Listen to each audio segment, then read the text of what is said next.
Today's event will count for participation. My name is Anju Anilkumar. I'm one of the event's co-directors. And our guest speaker today is Gemma St. Louis. She's a first-year medical student. So we're going to get to know all the experiences and insights about what it's like to be a medical student. Today's event will count for participation. So towards the end of this presentation, a quiz will be sent out. So once you complete it, you'll receive your certificate in your email. So if you have any questions, just direct message me. So Gemma, whenever you're ready, feel free to begin.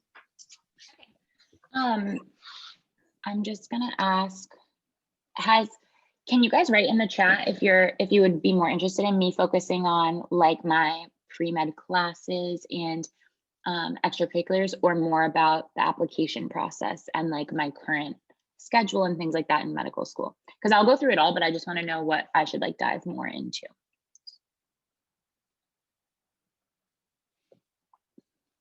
Okay.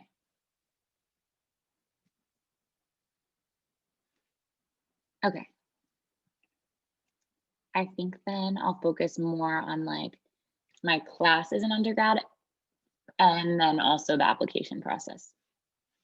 Okay, so I have a presentation. Let me just share my screen.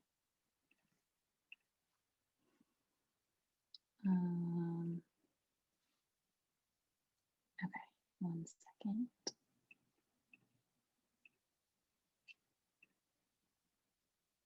Can you see my screen? Yes. Okay, let me just put this in presentation mode. And if you guys have questions, feel free to write them in the chat so you don't forget them, and then I'll talk about them at the end. Okay, so hi everyone, my name's Gemma. I'm a first-year medical student at University of Miami Miller School of Medicine. I'm in the MD MPH dual degree program, which we do in 4 years here.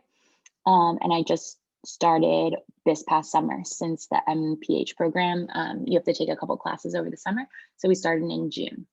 I'm just gonna start with like going over my undergraduate experiences, and then I'll move into what I'm doing currently. So I went to University of Miami for undergrad as well. I graduated in May. I was a neuroscience and Spanish double major with a minor in chemistry, and I was in the honors program. So what that allowed us to do was,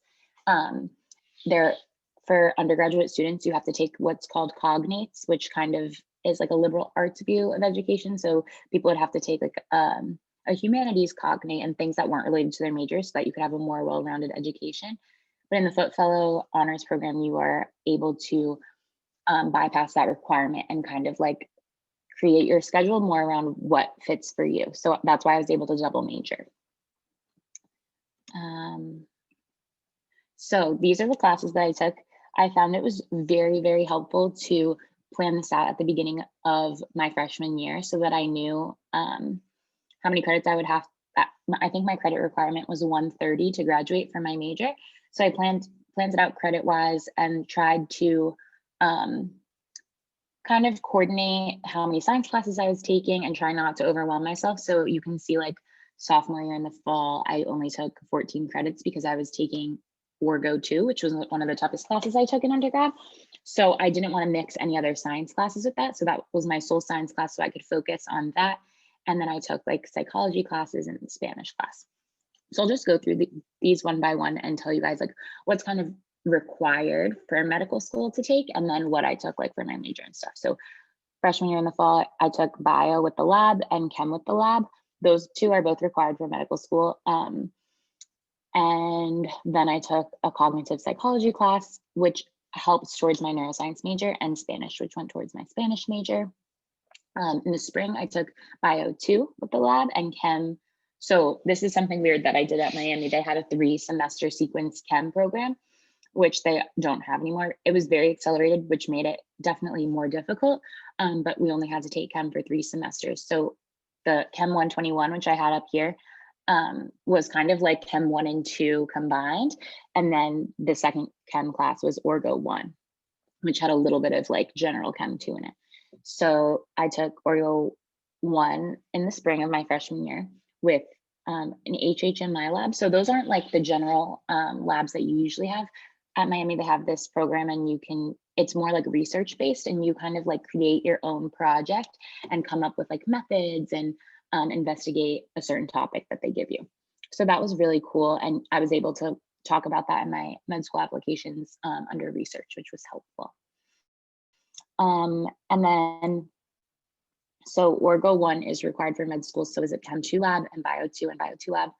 Abnormal psychology is not required, but it's very helpful for the psych section of the MCAT. So that's something to consider when you're creating your schedules and things like that. And then I took my Spanish classes as I usually did. And then sophomore year was definitely the hardest year for me. I feel like once I got through sophomore year, it was kind of smooth sailing, mostly because of Orgo 2. So that's the Chem 222 here, which it was required for most med schools when I was in undergrad.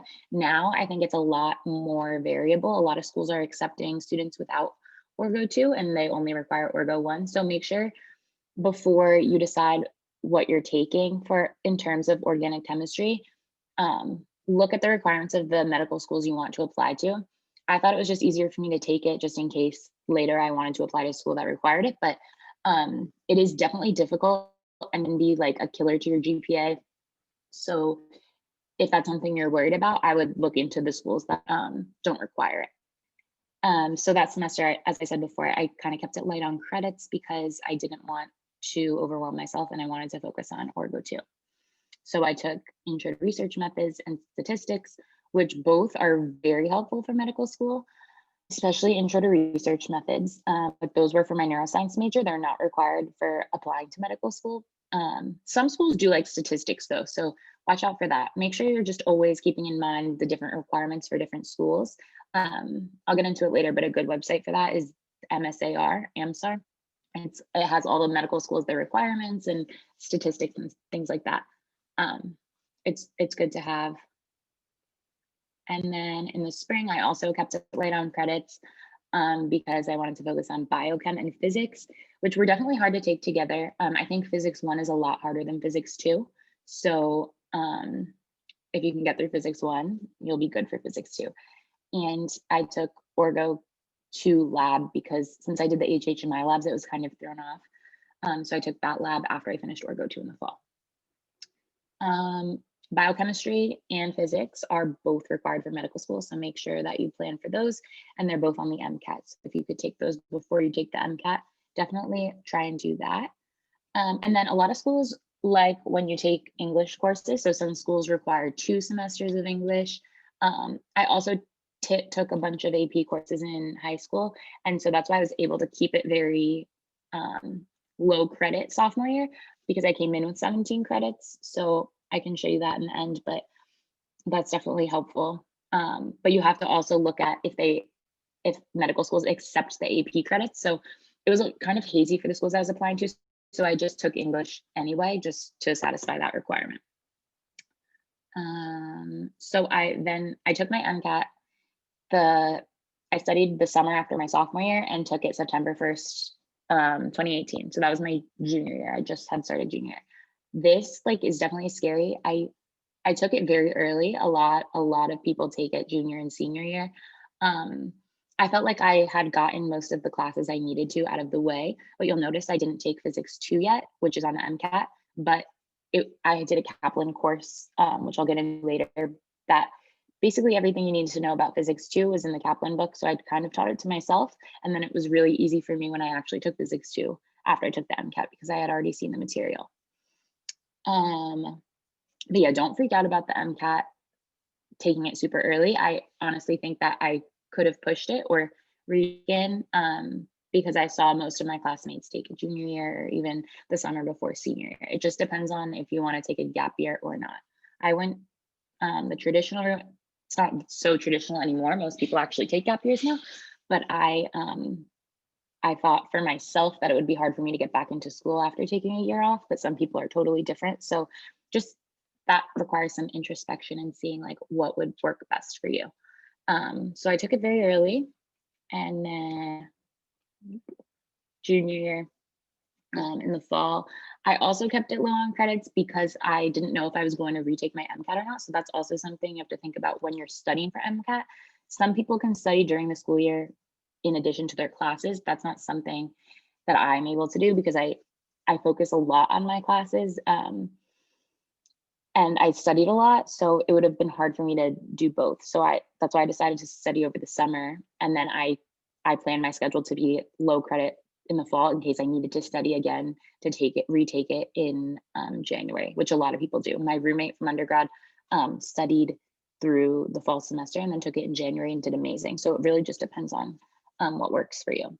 So in the fall, I took physics 2, which I talked about was definitely easier than physics 1, and I had already seen it because of the MCAT. And then sociology, which isn't a med school requirement, but it's on the MCAT also. It's pretty like self-explanatory. So once again, like I just read about it in the Kaplan books, but if you can take it before you take your MCAT, that would probably be helpful. Cell Molec was a requirement for my major for neuroscience. Most medical schools don't require it, but they do like it. And it really helps. The first couple units I did in medical school had a lot to do with cell biology, so it was helpful for me. And then once again, I took my Spanish class. Oops, sorry. And then in the spring, I took genetics, which was another neuroscience requirement. Again, most schools don't require genetics, but it's really helpful. That was our first unit in med school, was genetics. And it definitely helps to have seen the material before. And there's some genetics on the MCAT, like very few questions, but like Punnett squares and things like that, we'll definitely see. Then I took psychobiology, which was for my major, Spanish, another English course to satisfy those 2 English classes that a lot of schools like to see. A Spanish internship, which was, I can get into that later, but I coupled it with one of the volunteering opportunities that I had. And I kind of compared, patients that only spoke Spanish with patients that spoke multiple languages or were fluent in English, and saw how their outcomes changed in the spinal cord injury clinic. And then I took Intro to Public Health. My junior year, I decided I wanted to add a minor, and I wanted to add public health because I really loved it. Hence why I'm doing the MPH now in med school. But something happened with my schedule where I wasn't able to fit the last public health course in for my minor, so I just took them for fun. So then senior year, I took intermediate research methods, which was a neuroscience requirement, not a med school requirement. Another Spanish course, neural mechanisms of psych disorders, which was very cool for my neuro major, not for med school. And then neurobiology, which is also very helpful for med school, but not required. And then human sexuality and vulnerable populations was a public health course that I loved. And so senior year, I was kind of like smooth sailing. These classes weren't very difficult, but definitely interesting. And I feel like that's something you should look forward to when you can kind of like have more free time and also take courses that actually interest you. And then in the spring, I only needed 13 credits. So I ended up taking 2 neuro classes and 2 Spanish classes to finish both my majors. And yeah, I think, let me just check the chat in case there are any class specific questions. I don't know how I see, oh, here.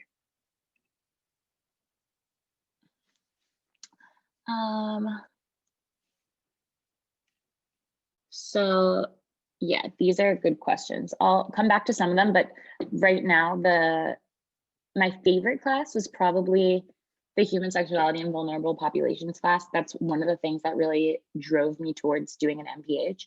I had a great public health teacher, and I saw so many things that we can improve on in healthcare, and they all have to do with public health. So that was definitely one of my favorite courses. It was also very fun. He was a great professor. Do you recommend taking anatomy and physiology? Yes, I think that's so key. But for me, they didn't allow us at Miami during undergrad to take it because it was specifically for nursing students and pre-PA students. It was hard to fit everyone in, and they had to take it. Like, that's a requirement for their programs. So that's who they allocated those spots to. But it's definitely helpful. I'll get into anatomy later. For me right now, we're not able to take it because of COVID in med school. So I'm actually thankful for that because I know it's very hard to get into anatomy without taking it in undergrad first. So if you do have room and you're able to at your school, I would definitely suggest taking it. Um, I will address the chem question at the end, and I'll get to the MCAT question. Um, if you can't fit all med school prereqs before graduating, I would try. That's why it's really important to plan out, if you can, early in your undergraduate education. So I don't think I made this schedule. My mom helped me a ton, look at all the requirements, because our counselors weren't as available to us as I think they should be. So we had to like go through all of the coursework requirements and the credits and plan out what would be easy to take with what, and didn't want to have too many sciences in one semester and wanted to spread things out, but also fit the classes in that you need before MCAT. So it kind of was like a puzzle. And once I figured this out, I was like, okay, this is how I'll get everything in before med school. But if you're already past that point and you can't, try and take summer classes. You can also take online classes, just make sure that the med schools you're applying to accept that. And then you can also do classes after you graduate if you're taking a gap year. A couple of my friends who are applying to PA schools right now have some classes that they need to take that they didn't know, and so they're taking them now.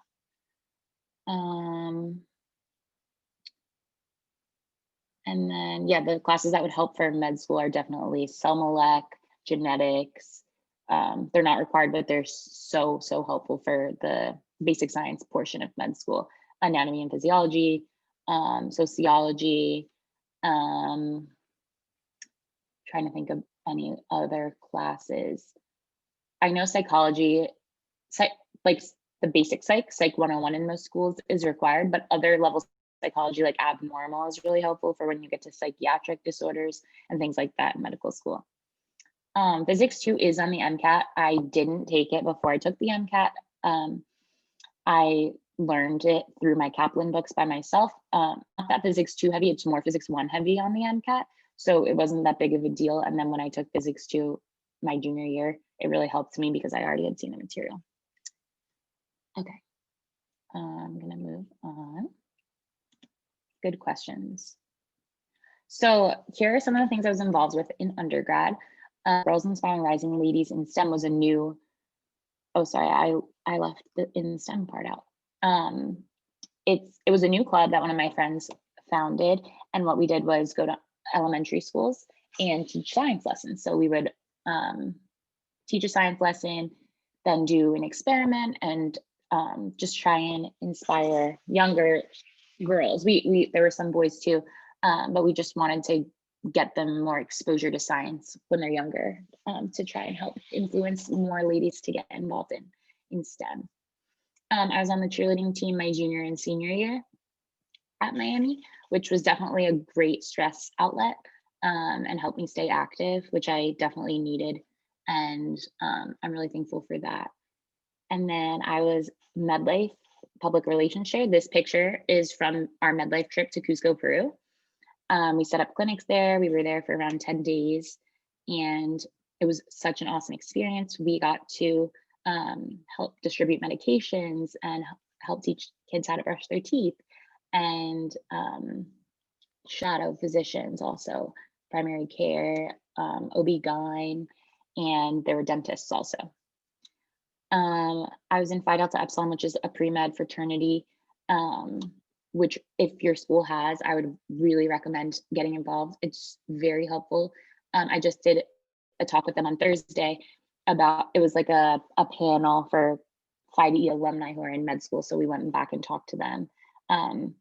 It's just, you have a chapter like every 2 weeks and you talk about things pertinent to applying to med school and pre-med shadowing and volunteering and things like that.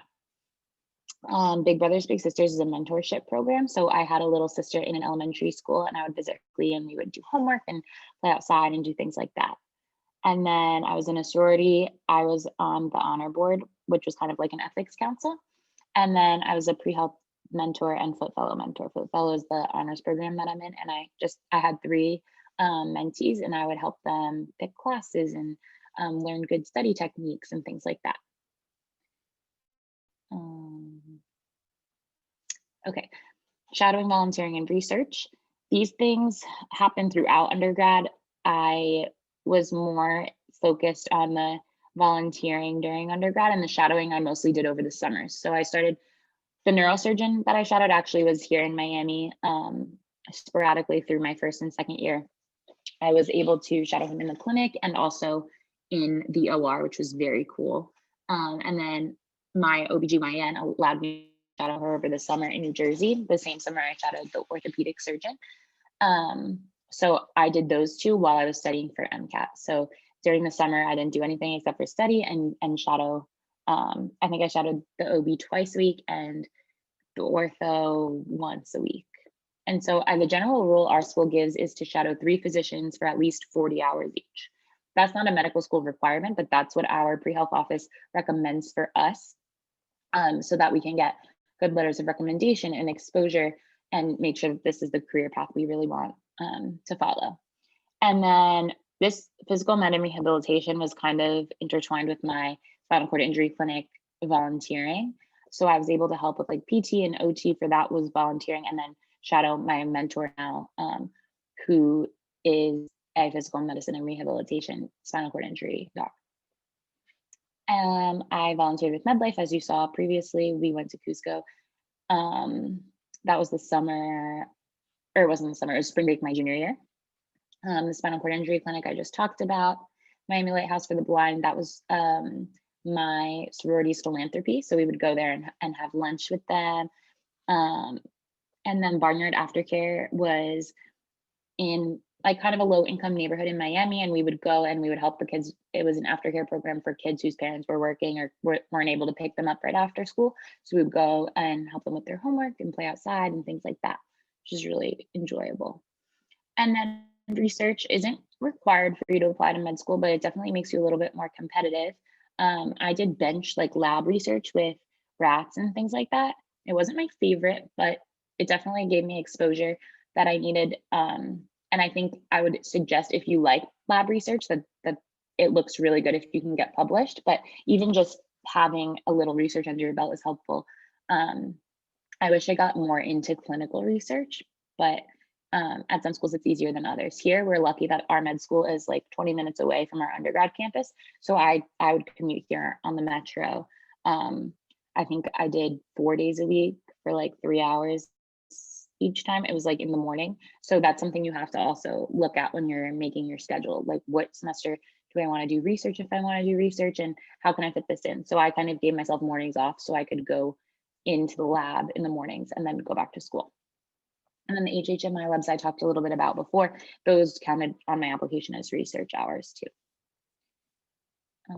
I also have like a long Google Drive sheet about my volunteering, and those I would use a volunteer hour log. So every time I didn't start this until sophomore year. I wish I started it freshman year, but every time that I would shadow or research or volunteer, I would track my hours, because when you're applying to med school, they require you to put in like an estimated number of hours that you spent doing each activity. So this log really helped me keep track of that. And then I would also jot down like something that happened that day so I could remember it in case like I wanted to use it for one of my, either my personal statement or my activity descriptions and things like that. Let's see, before I go on to MCAT, let me check the chat.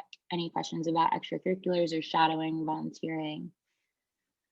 Do you think it's best to take part in as much as you can of volunteering and shadowing, or should students choose 1 or 2 extracurriculars and focus on those? Yeah, this is something I always give as a piece of advice.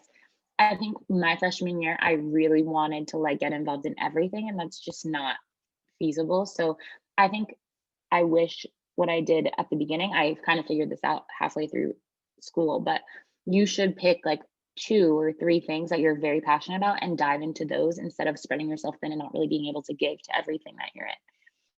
So like, it looks like I did a lot of activities, but they were kind of scattered between like my freshman and sophomore year and my junior and senior. So junior and senior, I was really involved in cheerleading and Big Brothers, Big Sisters and things like that. And then in freshman and sophomore year, I was more doing like shadowing and things like that.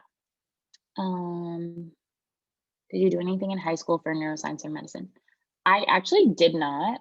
We didn't really have many programs like that, but I knew from like just what I was good at that I wanted to be involved in science. And one of the big things that helped me also, I took BC calculus and was able to get the score that I needed to place out in college, so that I didn't have to take calc. And calc is a requirement for med school, so make sure that you don't overlook that. I forgot to mention that. Calc 1, Calc, and Calc 2. So that's definitely harder if you have to take that. So you should probably plan, okay, I don't want to take bio, chem, and calc all in the same semester. Maybe I'll just take bio and chem, and then chem and calc, and then bio and calc. Just try and stagger if you can, so you're not overwhelmed and you still have time to do things that you like to do and participate in extracurriculars. How is it trying to get research opportunities? Any tips? So our undergraduate office of research was very helpful in this. You can kind of tell them what you're interested in and they connect you. I was able to find the PI that I worked with just by going on University of Miami research website, and I found him and just shot him an email, and he was like, yeah, come in for an interview. So that was good. It's definitely harder to do at some schools, especially if they don't have a medical school campus. But if you can, there's a lot of research programs that happen over the summer that you can apply to. So those look really good. One of my friends who I'm in med school with now did one of those. And that really helped her. How much does undergrad prestige matter for med school admissions? Well, it really depends on what med schools you're applying to. So for Miller, where I'm at now, they have like a scoring system, and they give you like a certain score value based on what school you went to. Like it's prestige and difficulty, but that only makes up like 2% of your total application score. So it matters a little bit, but it doesn't matter a ton. And I would say the same for the medical school you go to. Everyone's graduating at the same degree. You're going to be an MD, and for residencies, like it definitely helps if the program is known, but it's not everything. I wasn't able to do clinical jobs because I was so busy. I worked in my gym freshman and sophomore year to make a little extra money, but it's hard to EMT in Florida because you also have to be fire certified. So that's not something I was able to get into. But some of my friends that didn't go to Miami did do that, and that definitely helped them. And one of my best friends in med school now was an EMT, and she loves that. And when she goes home, she continues. Okay, let me just check what time. Okay, we're doing good on time. Okay, so MCAT. So like I said before, took my, I also have a typo here. My test date was September 1st, 2018. Sorry about that. I studied from May to September 1st, the summer after my sophomore year. And so I had a study schedule that my Kaplan instructor helped me create that allowed me to study around 4 hours a day while also shadowing. And then on the weekends, I would do like more 8-hour days, especially when I started getting into taking full-length practice tests. So I also kept a study log for my MCAT so I could see like which sections I was doing each day, how many hours I spent, and if there was any correlation with how I was doing score-wise on my section tests and full lengths. So I took 6 total full lengths, which looking back, I would suggest to take more full lengths if possible. My mentality was I didn't want to start taking practice tests until I covered all of the material. And so that Kaplan in-person course had pre-class work and post-class work and things like that. And we would get through all of the books. So there was a chemistry book, a bio book, a biochem book, a psych-soc book, and things like that. And we would do our homework and talk about specific sections in class. And so my mentality was, I don't want to take the test until I cover all the material, because then my score won't be that representative of what I know or what I will know. But I think that was one of my biggest mistakes. I wish that I started taking them early, because a huge component of this test is knowing how to read questions, eliminate answers, and timing. So even if you don't know all the material, that's fine. Still take the test, do your best. And then another giant component of studying is going through the full length. So they recommend you do a full length in one day, and then the next day you review that full length, and it should take you just as long to review the full length as it did to take the test. You want to know, you want to make an error log. And so I got this question wrong because I didn't know this concept, or I read this question wrong, or I didn't see the but or except or not. And so keeping track of those errors really helps you next time when you see a question like that, not make the same mistake again. And then also it shows you which content area you need to improve on more. And so, yeah, that's something I would do differently. I would have started taking full lengths earlier and taken more full lengths. My roommate from undergrad took around like 16 or 17 full lengths. Now, I think that's a lot. I think maybe like 12 would be good, something like that.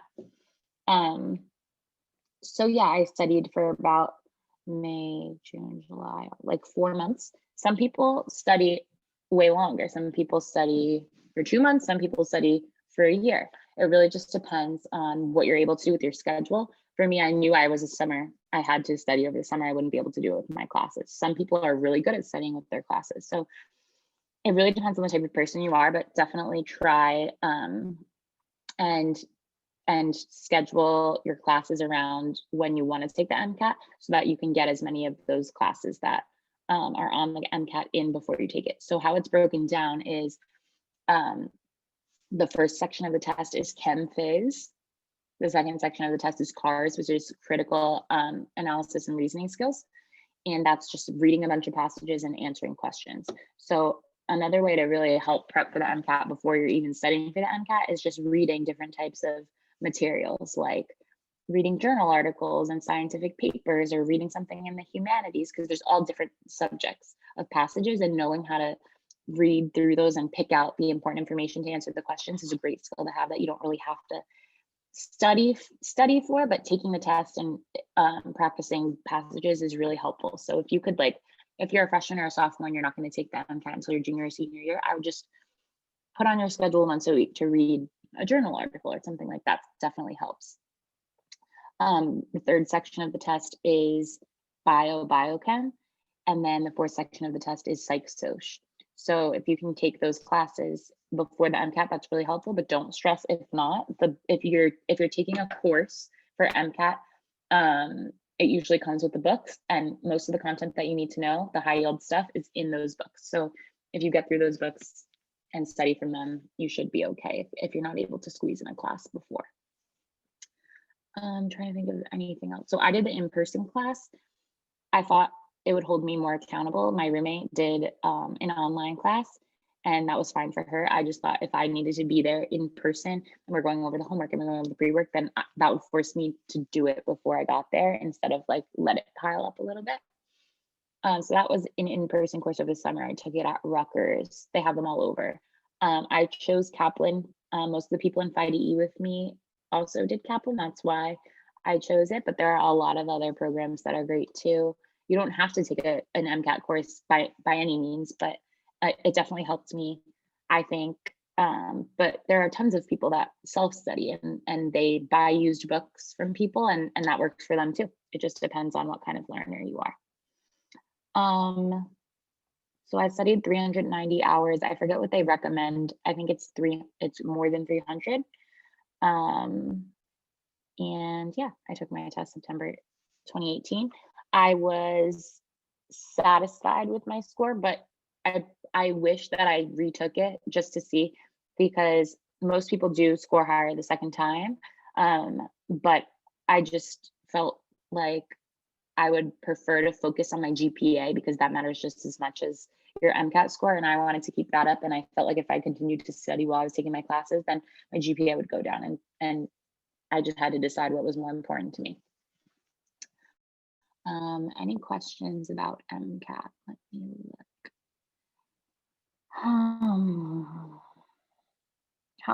I'll come back. Just remind me at the end to come back to questions I don't get to, like how much neuroscience major helped me. Study for the MCAT, did you use Kaplan books only, or did you use your notes from class? Yeah, I studied from the Kaplan books only because there's a lot of things that aren't high yield that don't get tested on very frequently, and you have to manage your time because there's no way you're going to know everything. And the Kaplan books do a really good job of encompassing what is high yield and what you definitely need to know. Did Did you do any other medicine related activities the summer you're studying for MCAT? Yeah. So I talked about this a little bit before, but I studied for the MCAT that summer, didn't do anything else except for shadow. So I shadowed an OBGYN that summer and a orthopedic surgeon. So I would bring my books there. If we didn't have any patients, I would study. And then when I got home, I would spend a good 4 hours studying after that. By full length, you mean practice tests? The ones Cap will give you, the AAMC practice tests. Yeah, that's a really good question. So if you have a Kaplan course, that comes with around like 8 or 12 practice tests. So I did some of those, and then I also did some of the AAMC full length practice tests, and then I also did a next step practice test. I think it's really important to diversify where you're getting your practice tests from, because Kaplan practice full lengths are notoriously harder than the actual test day test. So the AAMC full length practice test, I think they had 3. They might have come out with 4. But they had a more, I would say, like comparable test to what you actually see on your test day. And then next step is also like a good intermediate. So Kaplan tests are definitely harder than what you see. Did you use just the AMC for full length? So did you? Oh yeah, I just covered that. And then someone asked, do you recommend Anki or UWorld? So I personally didn't use Anki or UWorld. One of my roommates used Anki and loved it. UWorld as well. I bought like question banks from AAMC to help me practice. That was more towards the end of my study time, but those were helpful.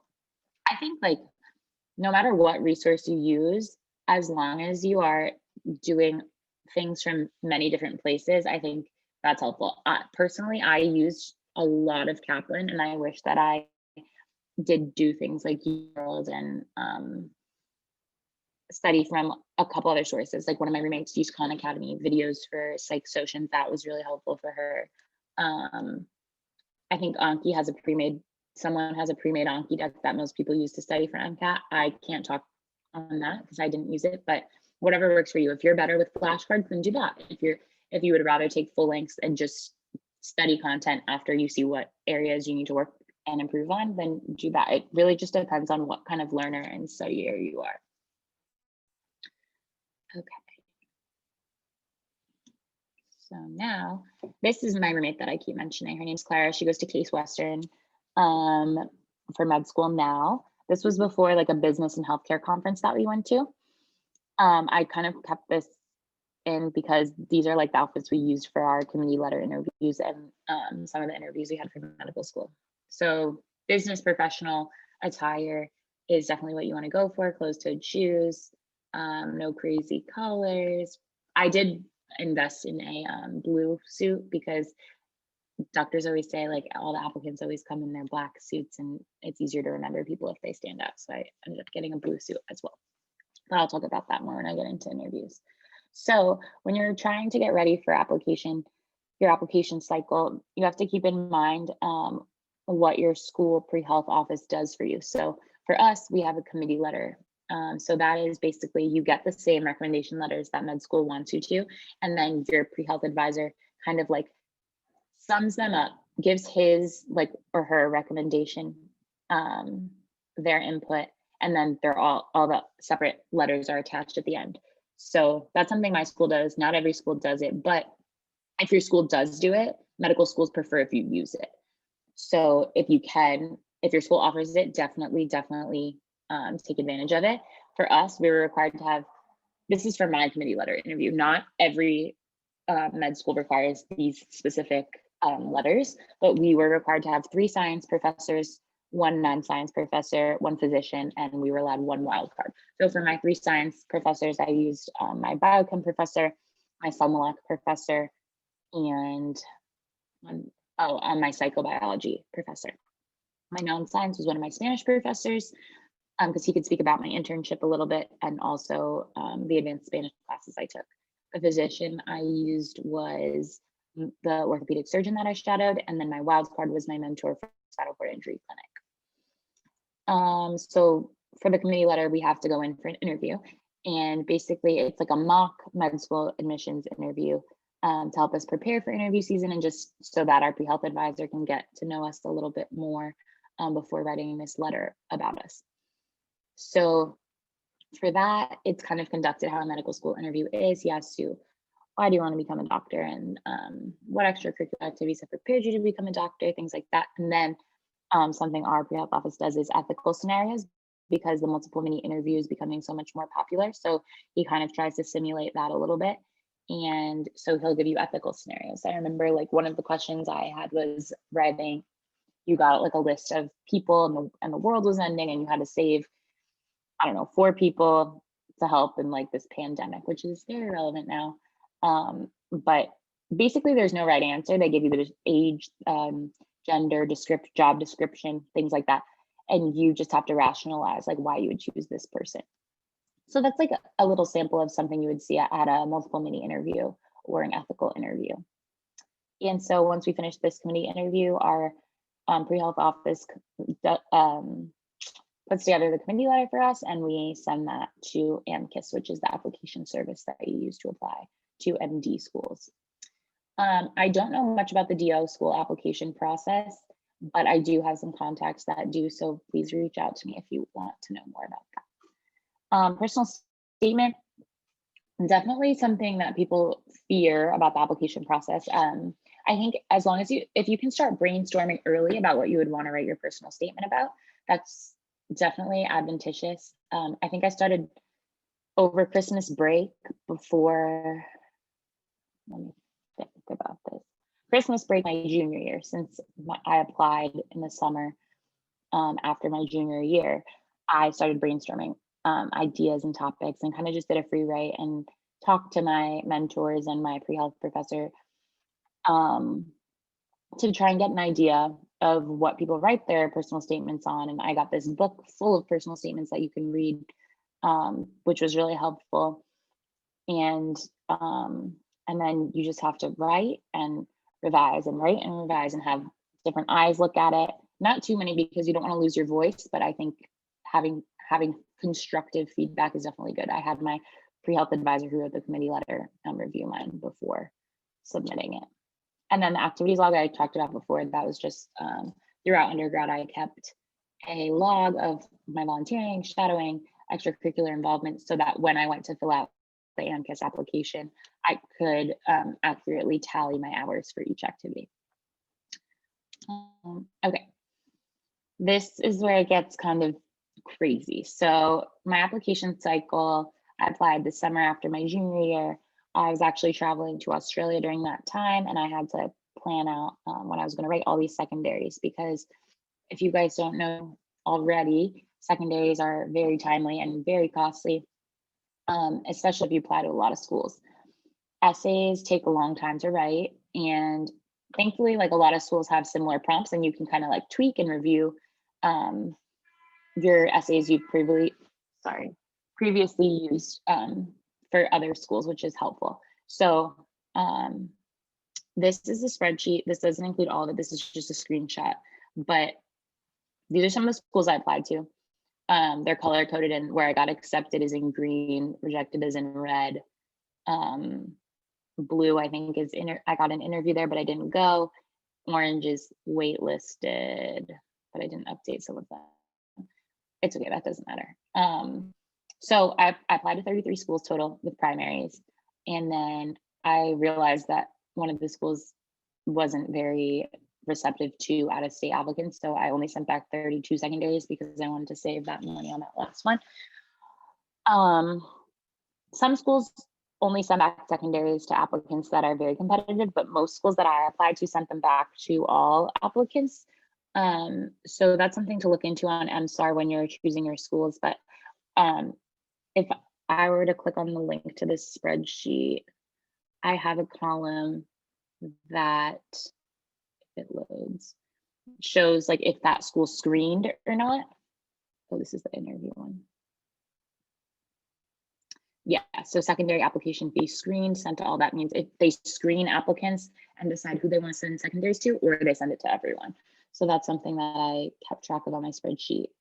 I kept track of the seats they had. My class right now has 204 students. it varies between different schools. The lowest seat number I think was like 50. That was at Nova Southeastern in Fort Lauderdale.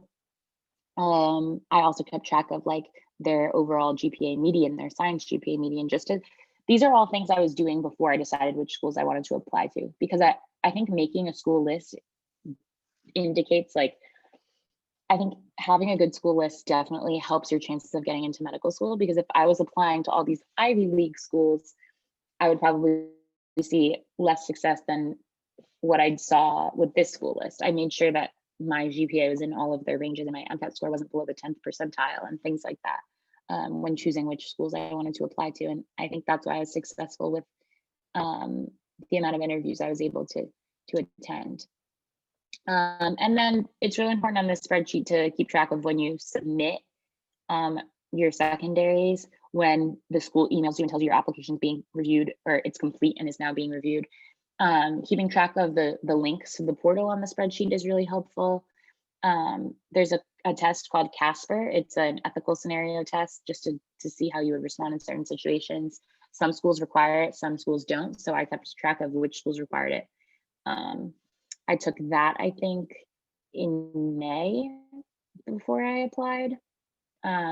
Definitely look at requirements for that, because the test takes a little while to be scored and then you never see your score and they just send it to the schools. So that was a fun test, actually. It's only like 2 hours and you have to type your responses or speak them depending on the prompt. And then I just kept track of dates I received interviews, dates I was accepted, dates I was rejected, waitlist dates, interview dates, if I paid the deposit or not, and if they had an MPH program. And then once I started getting more into the season, I made a tab for interviews. So these are the places that I was able to interview at. The ones at the bottom I didn't attend. So I think it's very different now with COVID because people aren't attending interviews in person, but traveling to these interviews is very expensive. And so towards the end, when I had schools I knew I would choose over schools that I had interviews at that I hadn't attended yet, I kind of had to pick and choose, okay, if I were accepted to both, I'd probably go here, so I'm not going to go to the interview. So yeah, on this tab, I just had like location, step one, prep, things I remembered from the interview day so that I could keep everything straight in my head when trying to make a decision, scholarships, things like that. Yeah, first day of school, if the school gives you an iPad or you need a laptop or things like that. So staying organized during this process is key. I think making these spreadsheets, and with the help of my mom a ton, I was able to stay organized and be in control of everything. So to get back to my PowerPoint. Is this still, okay, yeah. Okay, good. So yeah, I was in the end accepted to 7 schools and waitlisted at 6 of the places that I interviewed. I had a lot of other rejections for places I didn't get to interview at. Okay, so interviews. This was my interview day for the school I'm currently attending. The 2 girls on either side of me, both are in my class now, which is really cool. So I was wearing my blue suit there. These are some books that helped me prepare for the MCAT. They're on my medical Instagram. I used the multiple mini interview a lot, that book.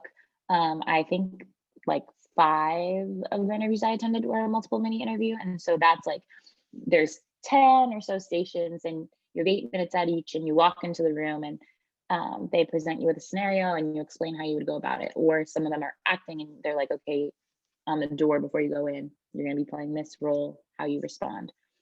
And then the healthcare handbook was just for me to get more of an understanding of our healthcare system, because it is so complex, and insurance and public health issues and things like that was helpful in answering questions in traditional interviews.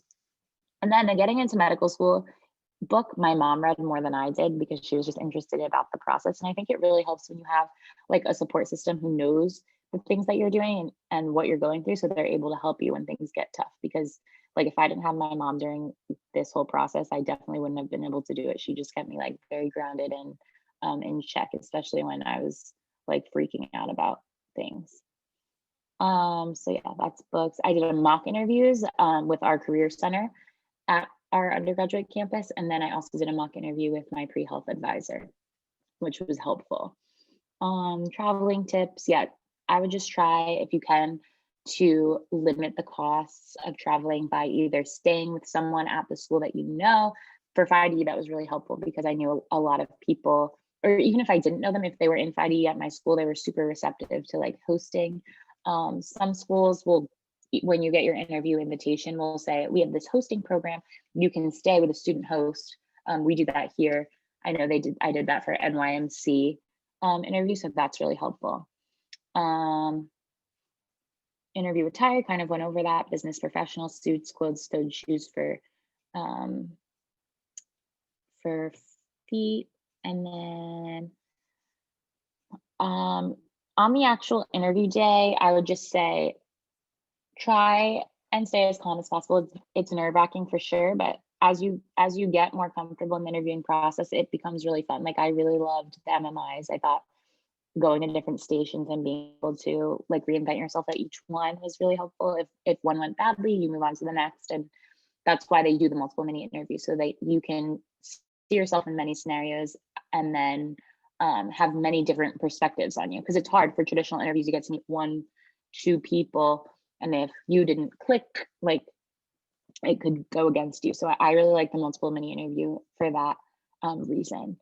And make sure you wake up early, eat a good breakfast, are on time, all the things you guys know.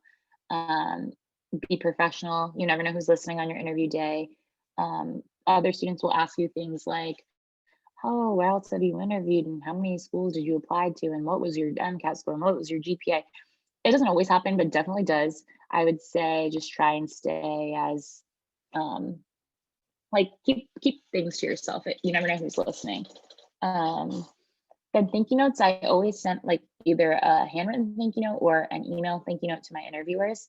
They'll kind of go over the process about thank you notes at each school because it's different. Some schools, like for multiple and mini interviews, will say, you can send this to our admissions dean and they'll distribute it to all your interviewers, because it would be hard to write like 12 thank you notes. But for traditional interviews, when you only interview with one person, I think it's really helpful to include in your email like a little tidbit from something that you talked about, so they know that you were interested in the conversation. Like the faculty advisor that I interviewed with here at Miller, I think I said something about her role in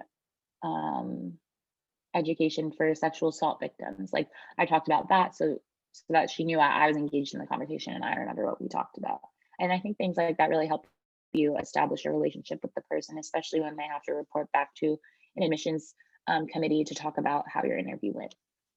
And then notes for yourself, like you kind of saw on my spreadsheet, I definitely took more notes than that, but I would create a Google Doc for each school and write down everything right after the interview, or speak it into a voice note so that I could hear how I sounded excited, or if I didn't like the school as much, and remember what their schedule was like, their curriculum, the people. It's really important to like take in your surroundings and look at how the medical students there interact with each other and how you interact with the people interviewing and the environment and things like that.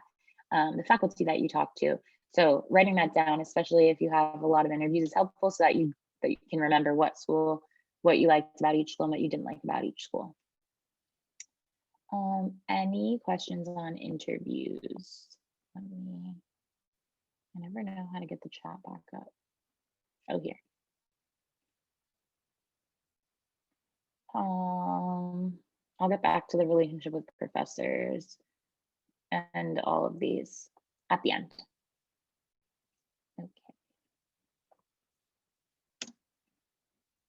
Okay, so I'm in medical school now. I'm in my 3rd month, I think, maybe 4th, of the regular MD curriculum. And then my master's of public health started in June, as I said before. So I took 3 classes over the summer on Zoom from home in New Jersey for my public health courses. Those were Intro to Public Health, Epidemiology, and Biostatistics. So this was from my white coat ceremony, which we were so lucky to have in person. We didn't get to have our family, but we were able to be there in person, which was really special. That was in August. And then this is like a sample of our weekly schedule. So we are part of the next gen curriculum, which is brand new at Miami. We're the first year doing it. So basically the background behind that is they wanted to switch to more of an active learning style. So instead of just being lectured at all day, we have a lot of small group and case-based and problem-based learning. So that's like, you see these UNCL sessions, that's what I'm talking about. Those are with a small group, you get cases and you work through them together. And then you have a group like quiz at the end. Every Monday we have a weekly assessment. So it sounds like a lot, and it definitely is, but I really prefer this to like block learning and then having a giant test at the end of a unit, because that requires like a lot of cramming towards the end. And this way we get to keep up with what we're doing, and we're tested on it every week. The tests are 20 questions, and they're on the previous 2 units that we did that week. And so I think this really helps keep stress levels low, and we're pass fail as well. So that also helps. Right now I'm in 3 classes. One is called Biomedical Principles of Health. This is like my huge class. We have it every day. This schedule is just for Biomedical Principles of Health. So I have that all morning, 8 to 12. We do units, 2 units a week. So we would have done things like cardio, renal, neurology. Right now we're in endocrine. We're starting micro and immunology. So those are the kinds of units in Biomedical Principles of Health. My other course is called Medicine as a Profession. That's the class where you learn clinical skills. So we've done the cardiology exam, the pulmonology exam.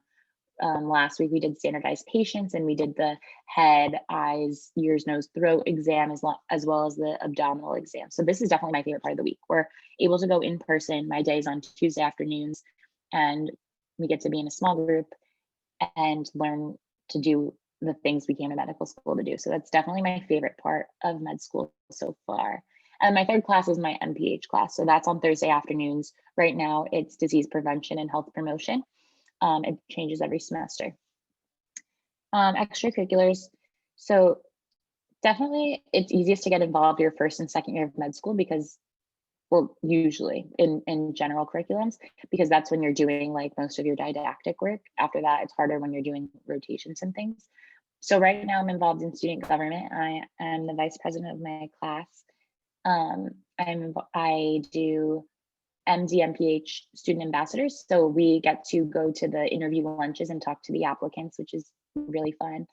And then I also do MSA, which is Medical Students in Action. And their primary thing is their trip to the Dominican Republic that they do, kind of like what I did with MedLife, set up clinics, help get medications out. Right now, we can't travel with COVID, so we're trying to set up telehealth visits so that we can continue to help patients and get them the medications that they need.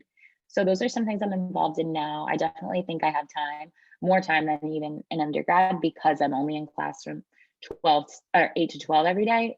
Besides Tuesday and Thursday, I have those afternoon classes. But I definitely have more time. Most of it's spent studying, but I don't feel like I have no time to do things that I like to do. I do get to spend a lot of time with my friends. I haven't gotten involved in research yet. There's a lot of interest groups. I'm part of the ortho interest group, the pediatric interest group, things like that.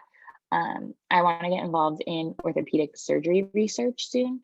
So I have a mentor for my from the orthopedic interest group. She has been helping me with that, try and get involved in research. And then, yeah, I do have some free time. I usually like to spend it watching Netflix or with my friends, or calling my family at home.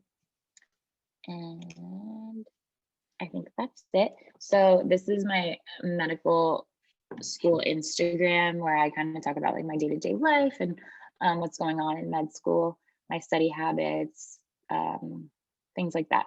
The application tips story highlight has a lot of the things that I talked about today, like the spreadsheet and the activity log that I talked about is on there. What else? Definitely check that out. It's very helpful. And then, yeah, if you have, I'm gonna look at the chat and try and answer some questions. I know it's exactly 5, so I'll try and be quick, but you can also email me at any time. I'm busy, but I will get back to you, and I'm definitely happy to help. I know how hard and time consuming and stressful this process is throughout undergrad and up MCAT and applying. So anything I can do to help, I really am open to talking with you guys. So let me look at the chat for any questions. What made you choose Miller over all the others? Are the classes required to go to, or are they recorded? So right now everything's on Zoom. So everything's recorded, but we are required to be there for the live session. I usually watch them back anyway, in case I miss something. But for your first question, I chose Miller because I love Miami. I loved doing undergrad here. I wasn't ready to leave, and it was one of the only schools that had the MD and PH combined program in 4 years. Most other places you have to do 5. So that was definitely like a game changer for me. And also a lot of kids from my undergrad class are here with me, which is very comforting. And I just like know the area. I love the weather. I feel like being in a warm place is really helpful for my mental health. So there were so many reasons, but I knew I wanted to go here before I even applied to all those schools. But I think it's really important to keep your options open because you never know what's going to happen. Applications are really hit or miss. It depends on the day and the time of the person reading your application, if they're in a good mood, things like that. So it's really, really, you can do your best to be prepared and like make your application strong with your GPA and your scores and your extracurriculars. But even then, sometimes it doesn't make sense. So just try and apply to a wide variety of schools that are within your range. Do you recommend taking biochem before taking MCAT? That's the one thing I would say you need to take before you take the MCAT. Biochem is difficult and it's very high yields. Like there's a whole section for biochem. So it's hard to teach biochem yourself. So I would definitely recommend taking biochem before the MCAT. Did you ever consider BS MD programs? No, I didn't. I honestly don't know much about them. I always was interested in the MPH, but if you email me, I could probably find someone that could talk more on the BSMD programs. I know there are a couple questions that I said I would come back to. Oh, do you apply to the MPH program after you get into school?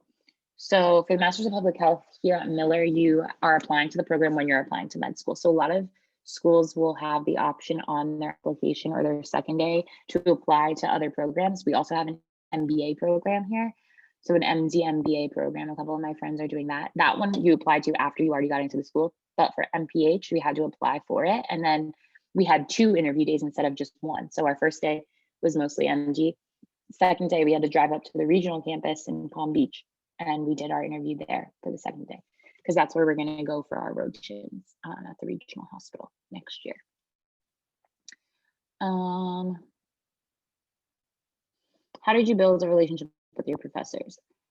So this is definitely hard now because of Zoom, but when I was an undergrad, I would like go to office hours multiple times a week, and especially in classes I was having difficulty with. And then just like talking to the professor during class if you can. I had a lot of small classes, so that was helpful. I got to know them more personally instead of like big 200-person lectures. But I think going to office hours and setting up time to meet, even if you don't have questions about the material, just like talk to them about your life and ask about the research they're involved in, things like that. They really like to talk to students.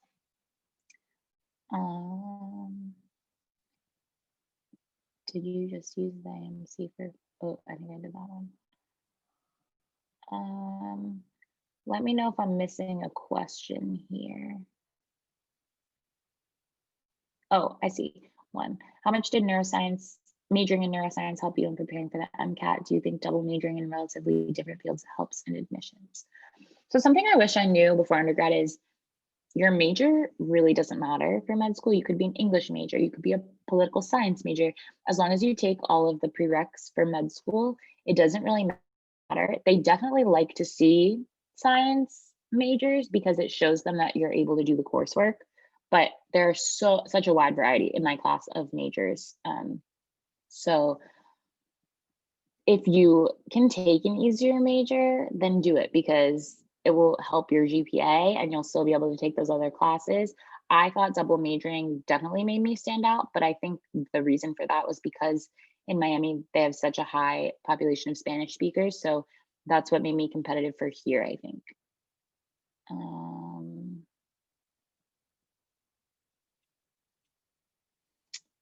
Advice for those of us not able to get clinical experience right now will greatly impact applications. I know it's really hard. And I think like medical school admissions committees are being very receptive to the situation we're in now. So they're understanding of things. A lot of schools are pushing back their MCAT deadlines, things like that. I think that they will know how hard it is for you to get clinical experience during this time. I would try and see if you can do any telehealth shadowing. That's what we're doing right now for our med school, because first years aren't allowed to shadow right now in person. So they have a lot of telehealth shadowing, which is definitely still clinical experience. You don't have to have clinical experience for med school. They like to see it, but it's not a requirement. So if you could just volunteer in any community service program, like volunteering at a soup kitchen or volunteering with kids, things like that will definitely make you more competitive as well, especially if you're unable to shadow or volunteer in a clinical setting. Are a lot of MD-MPH programs 4-year programs? Is it a good idea to take public health classes before applying to an MD-MPH program? And similarly for MD-MBA programs, are we required to take business classes before? I'm not sure about the MBA question, but again, if you reach out to me, one of my good friends is in the program, I can ask him for you and get back to you. But for MD-MPH, there were only like 2 or 3 programs that were MD-MPH in 4 years. So I think the other one was Tufts, which I interviewed at and also loved. And I can't remember the other 2, but a lot of places require you to do it in 5 years. So that was definitely one of the things that made me love Miami. I think it's definitely a good idea to take public health classes before you apply, because for Miami, at least, they have like a separate application and you write your public health experiences. So I talked about like my trip to Peru and the public health classes that I took definitely, I think, helped show them that I was interested in public health, and then also helped me with my public health courses because I took intro to public health already. So when I had to take that this summer, it was definitely easier. I think I hit all the questions. Also, feel free to unmute yourself and ask any questions as well. And yeah, definitely feel free to email me and I'll do my best at answering your questions or connect you with someone who can. And thank you guys so much for having me.